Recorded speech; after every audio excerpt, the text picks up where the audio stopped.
1597년 여름, 조선의 바다는 그 어느 때보다 뜨거웠습니다. 폭염만큼이나 뜨거웠던 건 바로 조선 수군의 운명이었습니다. 그해 여름, 이순신 장군에게 또 하나의 비보가 전해졌습니다. 평생을 바쳐 지켜온 조선 수군이 완전히 무너졌다는 소식은 그의 심장을 후벼 파는 듯 했습니다. 조선의 수호신이었던 수군이 하루아침에 사라졌다는 소식은 이순신에게 깊은 절망감을 안겨주었습니다. 이 소식은 단순한 패배가 아니라 조선의 바다를 지키는 최후의 보루가 무너졌다는 것을 의미했고, 이는 곧 나라의 존망과 직결되는 비극적인 상황이었습니다. 이순신 장군은 조선의 운명이 풍전등화와 같음을 직감하며 비통함에 잠겼습니다. 이 비극의 중심에는 원균이라는 인물이 있었습니다. 원균은 이순신보다 5살 위였고 문과 급제도 10여 년이나 빨랐던 대선배였습니다. 연륜과 경력면에서는 분명 이순신보다 앞서 있었습니다. 하지만 임진왜란이라는 거대한 역사적 경랑 속에서 운명은 잔인할 만큼 냉정하게 두 사람의 길을 갈라놓았습니다. 전란의 혼돈 속에서 빛나는 활약을 펼친 것은 이순신 장군이었습니다. 까마득한 후배였던 이순신은 조선을 구한 영웅으로 추앙받았고 그의 명성은 날마다 높아져만 갔습니다. 반면 원균은 그 빛에 가려진 존재가 되어버렸고 그의 자존심은 걷잡을 수 없이 상처 입었습니다. 삼도수군 통제사로 임명된 이순신은 자연스럽게 원균의 상관이 되었습니다. 이 순간부터 원균의 마음속에는 이순신에 대한 시기와 질투가 깊게 뿌리내리기 시작했습니다. 개인적인 감정은 공적인 업무에까지 영향을 미치기 시작했고 그의 눈에는 이순신의 모든 행동이 불만스럽게 보였습니다. 그는 이순신을 향한 삐뚤어진 감정을 숨기지 않았습니다. 원균은 끊임없이 이순신을 비난하고 깎아내리려 했습니다. 이순신은 싸우지 않는다는 근거 없는 말을 퍼뜨리는 것도 모자라 바다에서 왕노릇을 한다는 터무니없는 소문까지 만들어냈습니다. 그의 비방은 이순신을 깎아내리려는 의도가 분명했으며 이는 곧 조정의 여론을 흔들고 선조의 마음을 움직이려는 교활한 계략이었습니다. 원균은 이순신의 업적을 자신의 공으로 돌리거나 이순신의 실책을 과장하여 보고함으로써 자신의 입지를 강화하려 했습니다. 이러한 행위는 결국 조선 수군 전체의 사기를 저하시키고 나라의 안위를 위협하는 심각한 결과를 초래했습니다. 이러한 원균의 말들은 곧 선조의 귀에까지 들어갔습니다. 선조는 임진왜란 초기에 백성들을 버리고 의주로 피난 가는 등 무능한 모습을 보였던 왕이었습니다. 그는 백성들의 신임을 잃었기에 백성들에게 영웅으로 추앙받는 이순신을 경계하고 시기했습니다. 이미 이순신을 의심하던 선조의 마음은 원균의 관계에 더 깊이 흔들리기 시작했습니다. 선조는 이순신이 자신의 명을 따르지 않고 독단적으로 행동한다는 보고를 지속적으로 받아왔던 터였습니다. 이순신이 명을 어기고 전장에서 철수하지 않거나 일본군과의 전투에서 독자적인 판단을 내리는 경우가 있었기 때문입니다.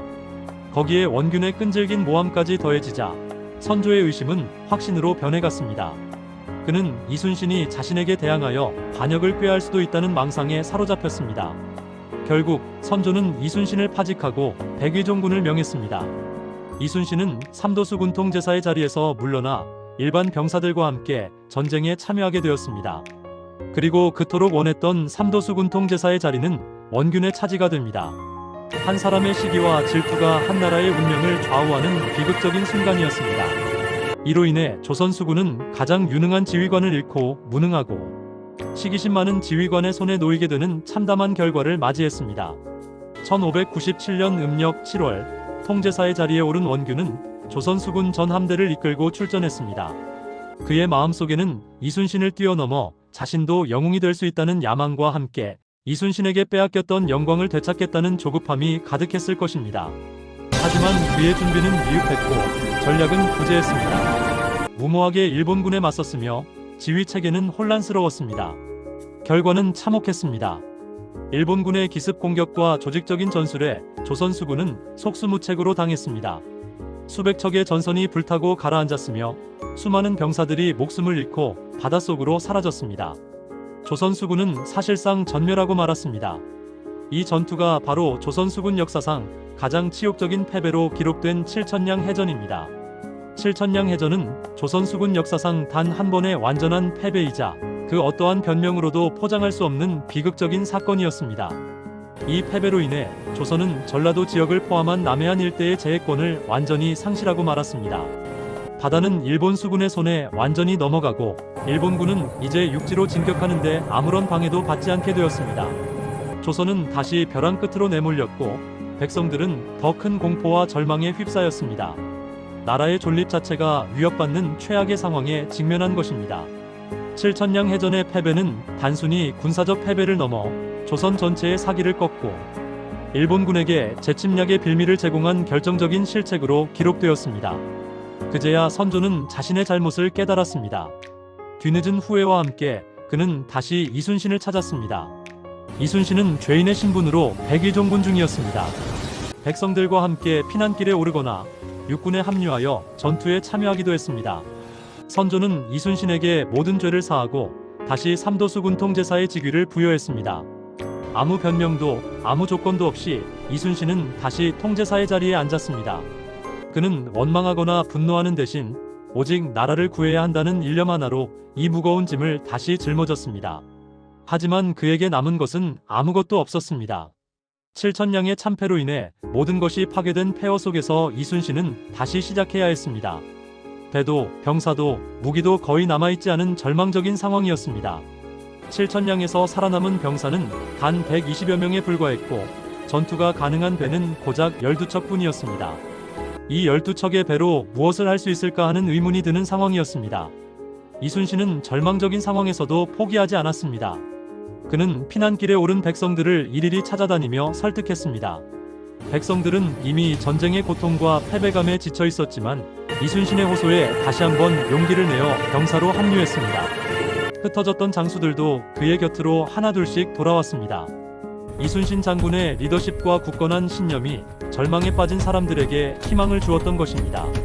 그는 남아있는 배들을 수리하고 부족한 무기를 보충하며 병사들을 훈련시키는데 밤낮 없이 매달렸습니다. 그러나 남은 전선은 고작 12척. 이 12척의 배로 강대한 일본 수군에 맞서야 하는 상황은 그야말로 절망적이었습니다. 수많은 사람들이 이 상황에서 승리를 기대하기는커녕 또 다른 패배를 예상했습니다. 하지만 이순신은 달랐습니다. 그때 선조는 이순신에게 편지를 보냅니다. 수군이 약하니 권율의 육군과 합류하라. 이는 사실상 바다를 포기하고 육지에서 방어선을 구축하라는 명령이었습니다.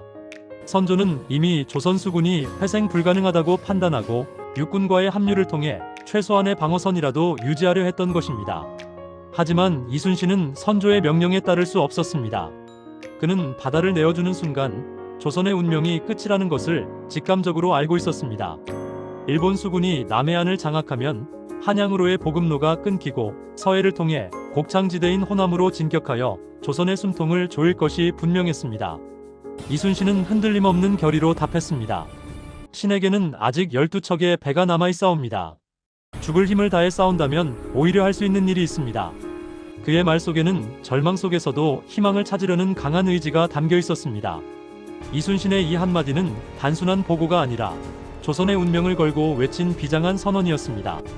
그는 수군의 존재 이유를 역설하며 바다를 포기할 수 없다는 자신의 굳건한 신념을 피력했습니다. 이순신은 12척의 배로도 충분히 적을 물리칠 수 있다는 자신감을 보였습니다.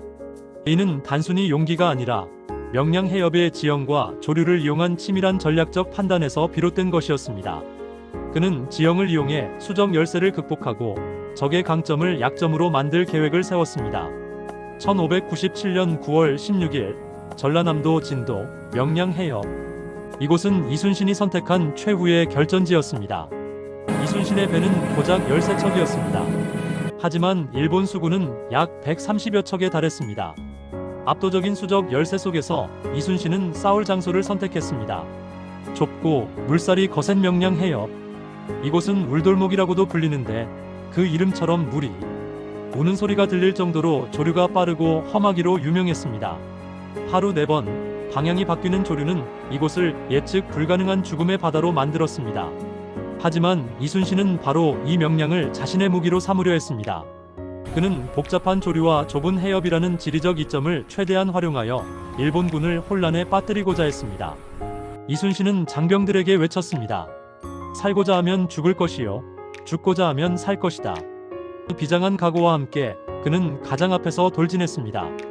그의 대장선은 마치 거대한 파도를 가르듯 일본 함대 속으로 뛰어들었습니다.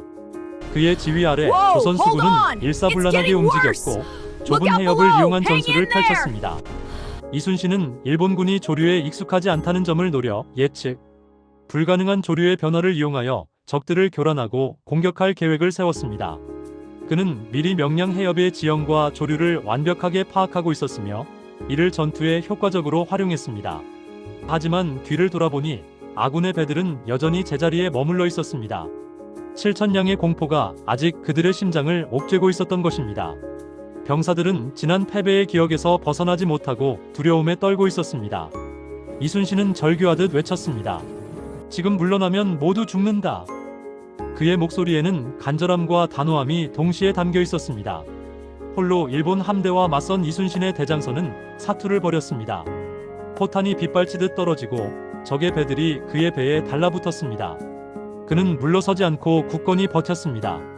그의 대장선은 일본군의 집중 공격을 받으면서도 침착하게 대응하며 적들을 물리쳤습니다. 이순신은 직접 진두지휘하며 병사들에게 용기를 불어넣었습니다. 그의 불굴의 정신과 뛰어난 지휘력은 병사들에게 큰 영향을 미쳤습니다. 마침내 조류가 바뀌는 순간 이순신의 전략은 빛을 발하기 시작했습니다. 조류에 휩쓸린 일본 함대는 서로 부딪히며 혼란에 빠졌고 이 틈을 놓치지 않고 조선 수군이 움직였습니다. 조선 수군은 이순신 장군의 지휘 아래 일사불란하게 움직이며 혼란에 빠진 일본군을 공격했습니다. 13척의 배가 100여 척의 적을 밀어내는 기적같은 승리. 그것이 바로 명량대첩이었습니다. 이순신은 불가능을 가능하게 만들었습니다. 명량대첩은 단순히 한 번의 승리가 아니라 절망에 빠진 조선 백성들에게 다시 일어설 용기를 준 희망의 상징이었습니다. 이 승리는 조선의 제해권을 다시 회복하고 일본군의 육상 진격을 저지하는 결정적인 전환점이 되었습니다. 명량대첩은 이순신 장군의 천재적인 전략과 탁월한 지휘력이 만들어낸 역사적인 쾌거였습니다. 이 전투는 이후 조선군의 사기를 크게 북돋아 주었으며 임진왜란의 전세를 역전시키는 중요한 계기가 되었습니다. 명량대첩은 오늘날까지도 수많은 사람들에게 회자되며 불가능해 보이는 상황 속에서도 결코 포기하지 않는 정신의 상징으로 남아 있습니다. 그러나 전투가 끝난 직후 이순신에게는 또 다른 비보가 날아들었습니다. 승리의 기쁨도 잠시 그의 가슴을 찢는 슬픈 소식이었습니다. 아산 본가에 있던 셋째 아들 이면이 죽었다는 소식. 일본군의 보복 습격으로 인한 비극이었습니다. 이순신은 난중일기에 아들의 죽음에 대한 깊은 슬픔을 기록했습니다. 나라는 구했지만 자식은 지키지 못한 아버지의 슬픔은 그 어떤 승리의 기쁨도 지워버릴 만큼 깊었습니다. 내 마음은 이미 죽었고 형상만 남아있을 뿐이다. 이 구절은 아들을 잃은 아버지의 비통한 심정을 고스란히 담고 있습니다. 전쟁 중이었기에 아들의 장례조차 제대로 치르지 못했습니다. 울지도 못한 채 그는 다시 바다로 나아갔습니다. 그의 마음속에는 조국을 향한 사명감과 함께 자식을 잃은 아버지의 애통함이 공존했을 것입니다. 이순신 장군은 개인적인 슬픔을 뒤로하고 오직 나라의 안위만을 생각하며 다시 전장으로 향해야 했습니다. 이러한 희생은 그를 더욱 위대한 인물로 만들었습니다. 조선의 영웅 이순신. 그는 신이 아니었습니다. 그는 우리가 흔히 생각하는 무적의 영웅상과는 달리 수많은 고뇌와 역경 속에서도 인간적인 슬픔과 고통을 겪었던 사람이었습니다. 그는 우리가 흔히 생각하는 무적의 영웅상과는 달리 수많은 고뇌와 역경 속에서도 인간적인 슬픔과 고통을 겪었던 사람이었습니다. 나란 일을 최우선으로 생각했지만 그 역시 사랑하는 사람들을 잃고 고통받는 한 사람의 인간이었습니다.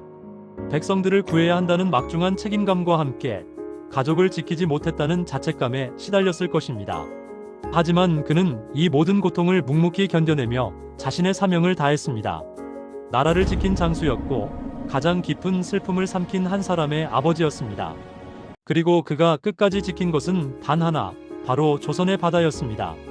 그의 투혼과 희생은 오늘날까지도 우리에게 큰 울림을 주며 역사의 한 페이지를 영원히 장식하고 있습니다. 이순신은 단순히 전쟁 영웅이 아니라 모든 것을 초월하여 조국과 백성을 지키고자 했던 위대한 인간이었습니다. 그의 삶은 우리에게 진정한 용기와 희생의 의미를 되새기게 합니다. 이순신 장군의 이야기는 단순히 과거의 역사가 아니라 현재를 살아가는 우리에게도 끊임없이 영감을 주는 불멸의 유산입니다. 그의 정신은 시대를 초월하여 영원히 기억될 것입니다. 그의 리더십, 전략적 통찰력, 그리고 무엇보다 조국을 향한 헌신은 후대들에게 귀감이 되기에 충분합니다. 이순신은 역경 속에서도 굴하지 않고 오직 목표를 향해 나아가는 숭고한 정신의 상징입니다. 그의 삶은 우리에게 진정한 애국심과 희생정신이 무엇인지 깊이 성찰하게 합니다. 이순신의 이야기는 단순히 승리와 패배의 기록이 아닌 인간적인 고뇌와 희생을 통해 위대한 업적을 이룬 한 인물의 감동적인 서사시입니다. 그의 이름은 영원히 바다와 함께 기억될 것입니다.